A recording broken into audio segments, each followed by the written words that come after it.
Hi, it's been a while. I decided to make another video because I want to talk about sleep apnea.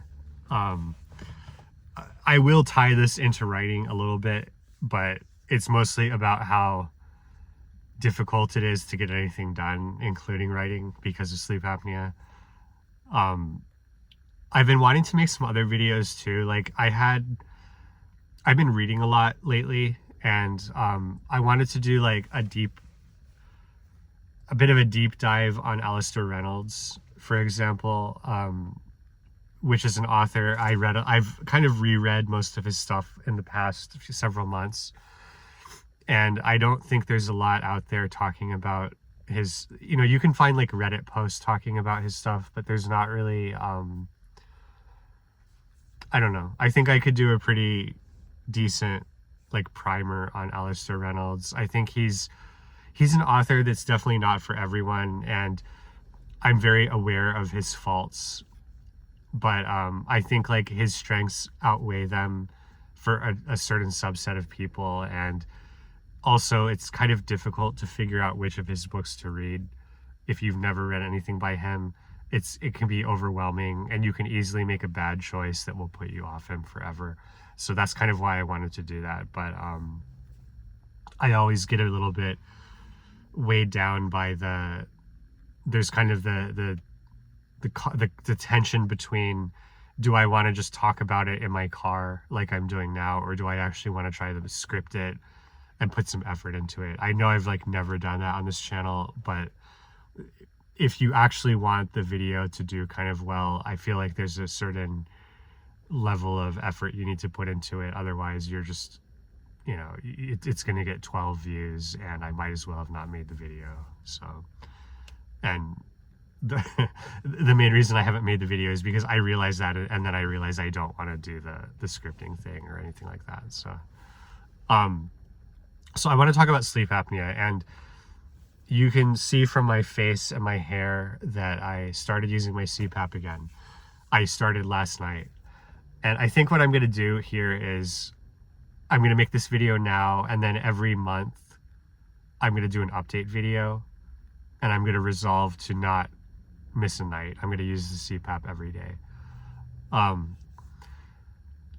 I don't remember whether I think I probably did talk about the sleep apnea on this channel when I first got diagnosed. I may have mentioned it here and there, but I'm going to give you all the details about it, and just cover it like extensively here. So first of all, I'm pretty sure I've had sleep apnea for a long time. Like, I don't know when it started, but it was probably in my 20s, maybe even earlier than that. I don't really know. I've definitely never felt like I've never been a person who's woken up and felt rested, like, ever. So maybe I've had it for a really long time. I also noticed my kids snoring. So, if it's genetic, like that's an indicator that I've probably had it for a long time. So I was diagnosed with it like maybe 3 years ago. I did a sleep study, and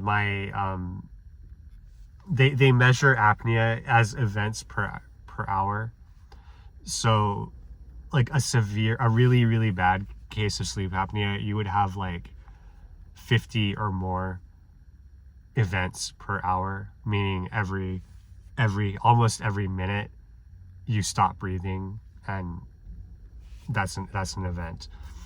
I had like 15 or so, I think, around that. So not like the worst case ever, but if you do the math, every hour you stop breathing like 15 times. And what that means is, the other thing they showed me in the sleep study for when I did the study, and I did it in person, like I did it in the hospital, all the things hook up to me and everything. They showed me that I had almost no REM sleep. So that's part of like what happens with apnea is, if you're waking up even if it's only 15 an hour, the way sleep cycles work, you're never getting deep REM sleep because you're always getting woken up, and it just keeps interrupting, and you never are able to get the full benefit of sleep, no matter how long you sleep. So I was diagnosed, and I was actually like really excited that I was diagnosed because I'd always felt so tired, and it was like, okay, yeah, it sucks that I have to use a CPAP and sleep with this thing, but it sucks a lot more if if I'm not getting REM sleep. So I started using it, and I didn't notice, like, some people, when if you look up like people talking about this online, you'll see people saying things like the first night they used it, their life changed. One that really stuck with me there, I don't remember the guy's name, but say his name was like Dan. He wore his CPAP, and when he woke up, he said to his wife, like, it's me, I'm the new Dan. Like he like literally felt like he was a different person. I didn't notice that. Like, I definitely think I felt a benefit. I think I felt better, but I didn't notice like a striking, super huge difference. But I still used it. And what happened though, like over the past 3 years, I've gone on and off with it. And primarily because I don't notice very strikingly the difference. However, and let me just say, like, why would you like, you might be like watching and thinking like, why would you stop using it ever? Like, why risk, how is it worth risking? Like, you have no REM sleep, so why not just use it? And there's like a number of reasons, like, and so one is, you can see here, like, I have to wear the mask really tight or it leaks. And I'm a mouth breather. Like, I cannot breathe through my nose. And I think part of the reason my sleep apnea is so bad, I have a deviated septum. You can even see, like, my nose is not straight. I only ever can breathe through one nostril. I never can breathe through my nose at night. So I have to wear a full face mask. I'll get these sores here, and I have these like sticky pads I can wear, but they're a pain. You have to keep buying them. You have to keep buying masks. You have to keep just replacing all this equipment. It's definitely like, there's a level of effort involved in using it. And I'm also the kind of person who's not good at keeping up with stuff like that. So I'm able to keep up, and then kind of my personality trait with these types of things, this includes like going to the gym, anything you can imagine.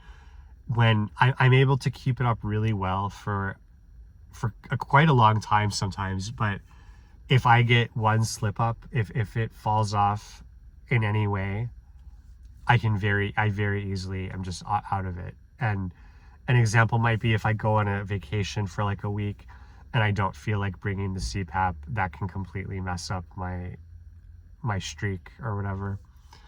But I think what happened this time was I realized that when I sleep on my back, I have the apnea is very noticeable.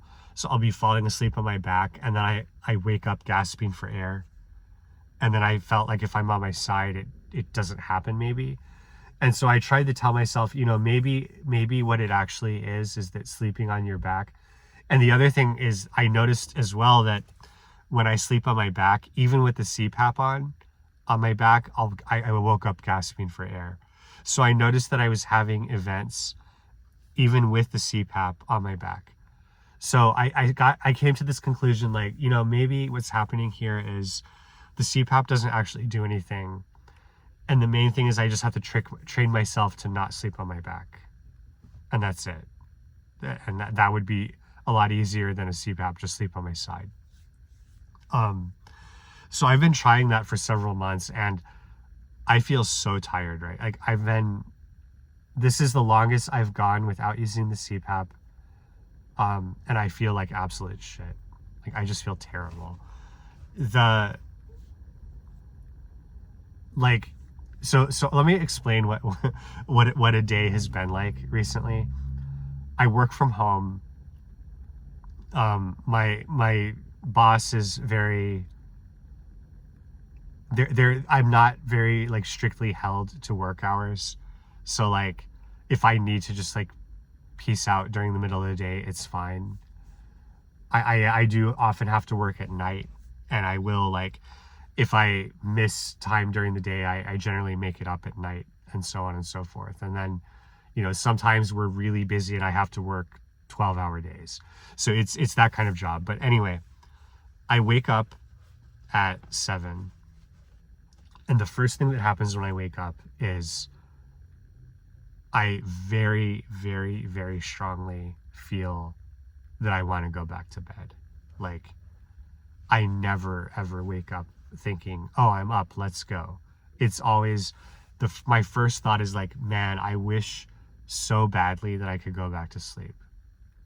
And then like as I'm getting up and getting dressed and brushing my teeth, I'm immediately thinking, "Okay, I got to get my kid ready for school, and then I'll drop him off at like 7:45. And then if I get back home around 8, I can go back to sleep for an hour." Like, so I'm always like convincing myself that I can go take another hour of sleep before I actually have to work, as like a bargaining technique to make it seem less bad that I had to be awake already. And this will happen. It doesn't matter when I go to bed. Like, this will happen if I go to bed at 9:30, 10, 10:30, 11. It always feels like that. Now, if I stay up really late, like if I stay up till like 2 or 3 o'clock, it feels much worse. Like, it just feels worse in every way. But there's no amount of like going to bed early.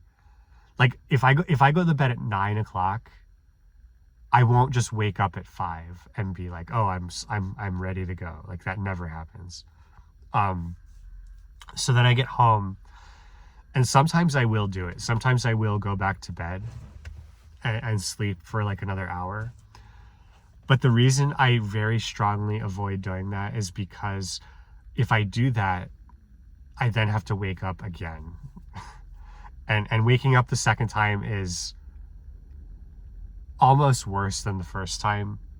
It's like I wake up and my immediate thought is, "Man, why can't I just go to sleep again?" And then when I do that, there's no longer like, the first time I wake up, I have to do it because I have to get my kid to school. So like I wake up and it's like, I gotta get him to school. I can't, even though it would feel good to go back to sleep, I just can't do it. There's no way I can do it. I gotta do this thing. But then if I take the nap, the second time I wake up, it's like, well, some days we'll have like a meeting in the morning. And if there's a meeting in the morning, I've got to be at the meeting, and then I have to get up. But if there's no meeting and there's no one from work is like blowing up my phone, sometimes I'm just like, you know what? I'm going to sleep a little bit longer, and then I'll work more later or whatever. And I'll just do it. And so that's why I very strongly avoid that nap, even though I feel very tired and want to have it, because it makes it just worse to have to wake up again. So anyway, then I go on and I work, and usually once I make it to like 10 o'clock, 11 o'clock, I feel okay. And then I'll work for the morning, the afternoon. But starting around 1 o'clock, sometimes it's not necessarily at 1, it might be more around 2, but it's sometime between 1 and 2, I get really tired again. And occasionally I just take a nap. And there have been days, this is when I've noticed, like, really, this is what's really been making me notice how bad it is. There have been days in the past few months where I will go take a nap at 1 o'clock, and I'll set an hour timer. And then the timer goes off at like 2, and I'll just kill the timer and I'll sleep until 4:30. So like there have been days where I've gone to bed at 10 or 10:30, woken up at 7, slept from 8 to 9, woken up again, and then slept from like 1 to 4:30 and woken up again, and then went to bed at like 11 or whatever. So basically I'm always tired and I can always sleep.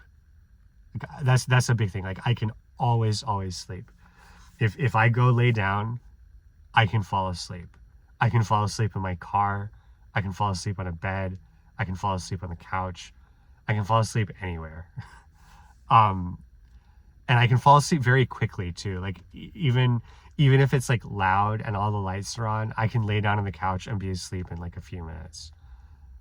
And the other thing is, once I do fall asleep, there's no point where I will just wake up because I've slept enough. If I'm sleeping, I can just keep sleeping.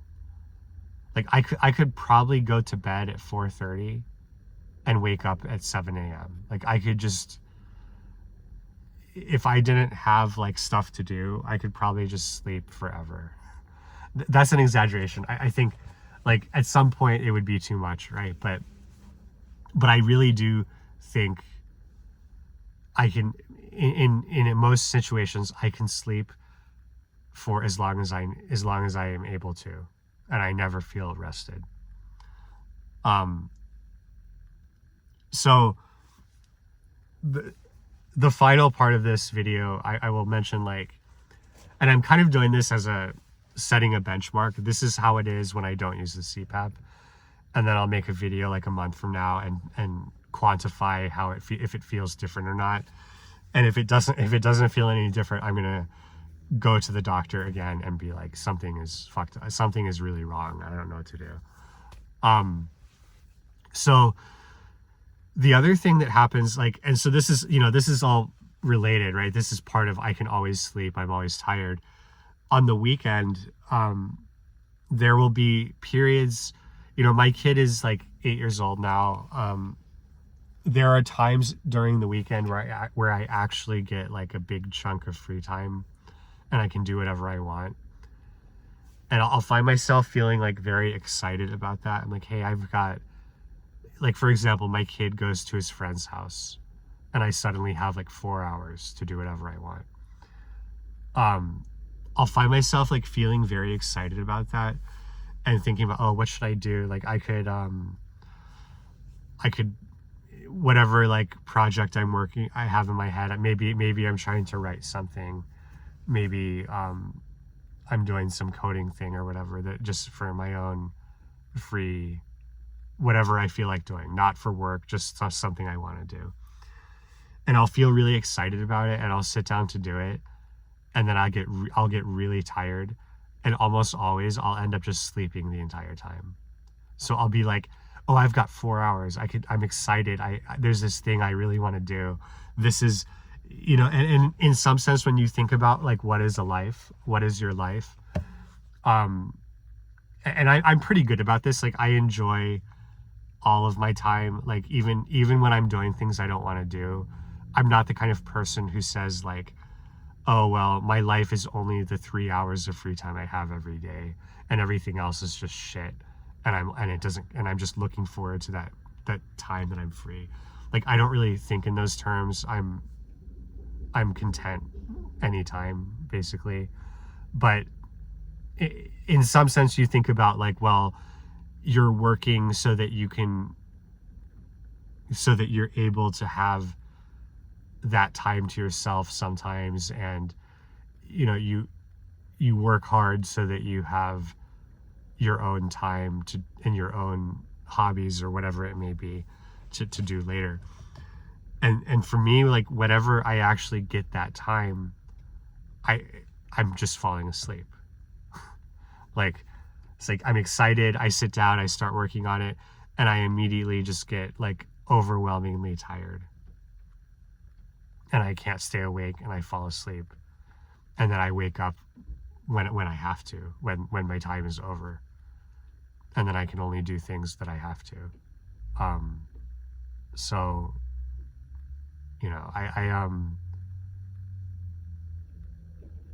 that's kind of the situation right now. And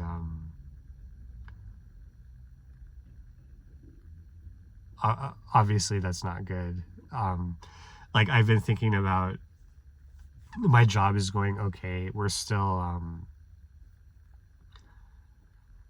it feels kind of perpetual. Like I feel like every time I give an update on the job to anybody, it's like I always say we're about to get funding.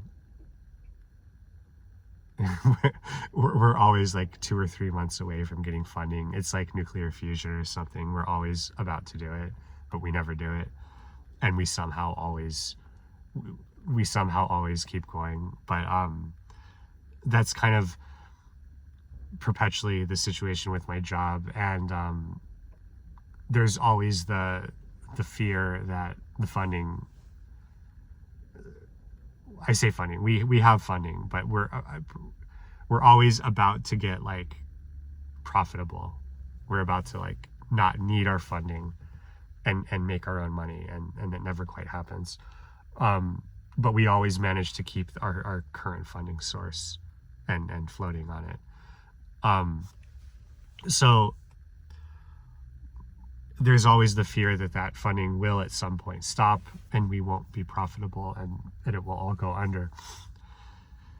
And my most realistic backup plan, if that were to happen, is to publish again. And the smart thing for me to do would be to just publish now anyway. I have time. I definitely have enough time that I could, if I allocated it properly, I could just be publishing while I have this job, and I could just be making more money.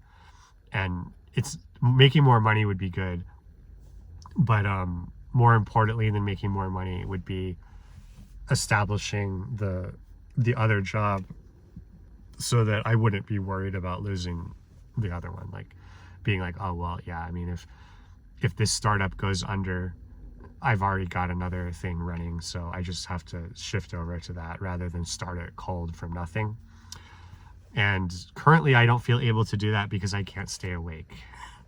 Like technically I could be writing, but I don't, like, I literally can't stay awake.